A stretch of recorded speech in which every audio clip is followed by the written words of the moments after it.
Hello friends, welcome to my YouTube channel. इस video में हम थ्योरम 8.2 करेंगे।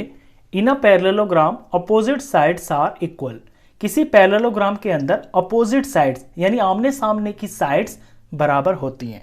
फिगर में देखिए, let suppose A B C D एक पैरेललोग्राम है, तो ए बी और सी डी ये अपोजिट साइड्स हो गई आमने सामने, इनकी लेंथ बराबर होगी।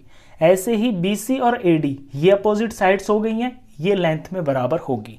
अब ये थ्योरम करनी है आपको प्रूफ, तो प्रूफ करना शुरू करते हैं। सबसे पहले गिवन लिख लेंगे, A B C D is a parallelogram. A B C D एक पैरेललोग्राम है और इसमें प्रूफ करना है अपोजिट साइड्स बराबर, यानी A B is equal to C D, A B C D के बराबर, और दूसरा pair B C is equal to A D.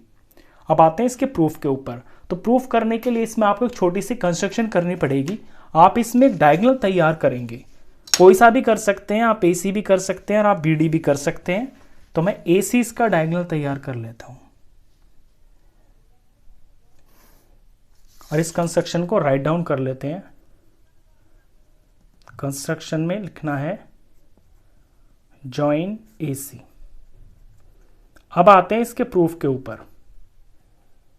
तो ये ए सी डायगोनल करने से हमने इस पैरेललोग्राम को दो ट्राइंगल्स के अंदर डिवाइड कर दिया, ए बी सी में और ए डी सी में। अगर इन दोनों ट्राइंगल्स को हम कॉन्ग्रुएंट प्रूफ कर देते हैं तो फिर सीपीसीटी से हम ये दोनों रिजल्ट्स हम निकाल पाएंगे।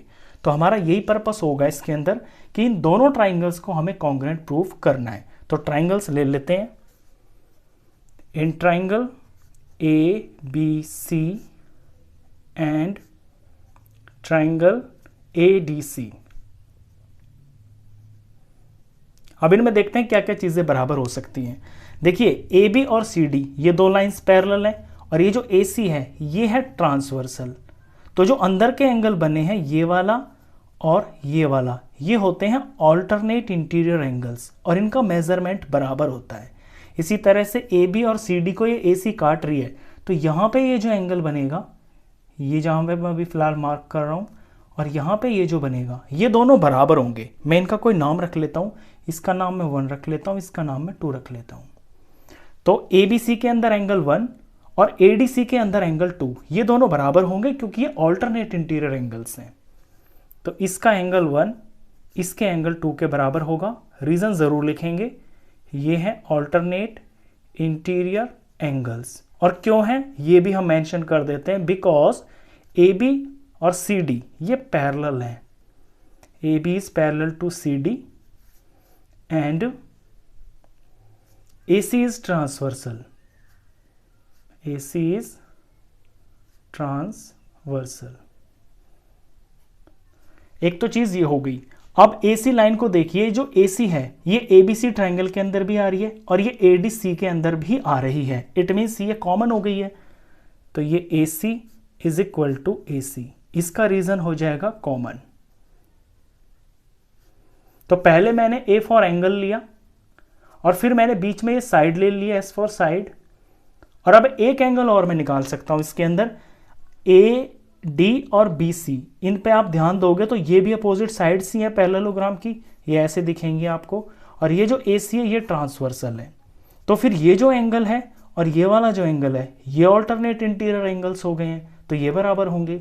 यहाँ पे जहां मैं अभी मार्क कर रहा हूं मैं, ये वाला इतना एंगल और ये इतना एंगल, ये दोनों बराबर होंगे। इनका कोई नाम रख लेता हूं, इसका नंबर मैं 3 रख लेता हूं, इसका नंबर 4। तो ए बी सी का एंगल 3 और ए डी सी का एंगल 4 ये बराबर होंगे। और रीजन इसका भी यही होगा क्योंकि ये ऑल्टरनेट इंटीरियर एंगल्स हैं। और क्यों है ये भी मेंशन कर देते हैं, क्योंकि बी सी और ए डी पैरेलल है। जैसे सेम ऊपर किया इसी तरह से लिख देंगे, because BC is parallel to AD and AC is transversal.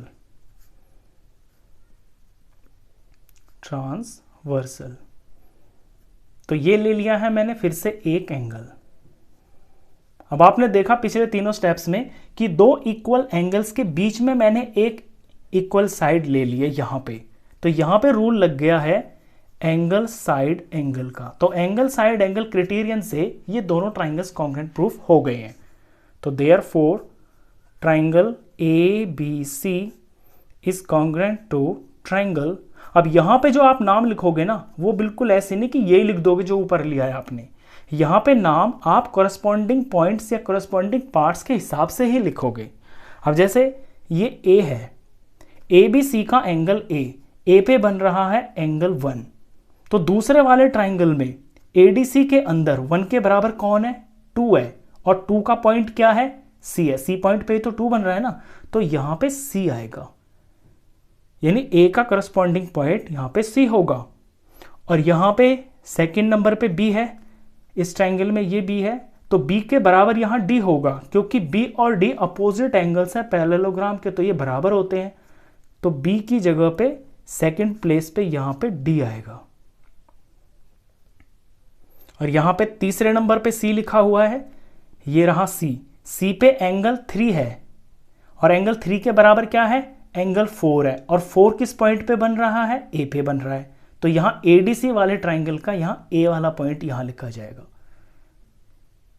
ये लिखते वक्त आपको बहुत ध्यान देना है, शुरू में तो आप जिन 2 ट्राइंगल्स को लोगे उनका नाम आप लिख सकते हो कैसे भी, लेकिन जब आप रिजल्ट में लिखोगे ना ये साइन लगा के, तो फिर जो आपने शुरू में ट्राइंगल लिखा है उसके अकॉर्डिंग आप अगला वाला ट्राइंगल और उसके पॉइंट्स को लिखोगे।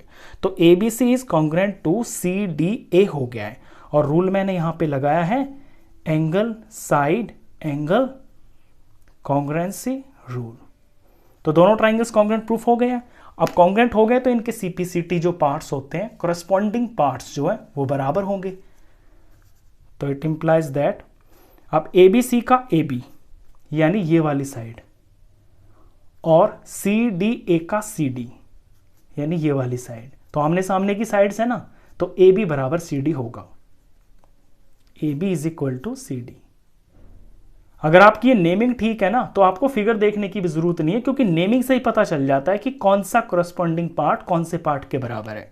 ए बी सी डी के बराबर हो गया, और दूसरा इसके अंदर बी सी दिखाना है, B C is equal to A D, ये बी सी ये ए डी। अब यहां पे भी देख लीजिए आप, अगर मैं बी और सी को लेता हूं यानी सेकंड और थर्ड, तो यहां सेकंड और थर्ड को लूंगा तो ये डी ए हो गया, यानी B C is equal to D A. अब डी ए लिखूं या ए डी लिखूं, बात तो एक ही है ना, तो B C is equal to A D, यानी ये वाली साइड इस ट्राइंगल की ये साइड और इस ट्राइंगल की ये साइड, ये करस्पॉन्डिंग पार्ट्स हैं, और corresponding parts of congruent triangles बराबर होते हैं।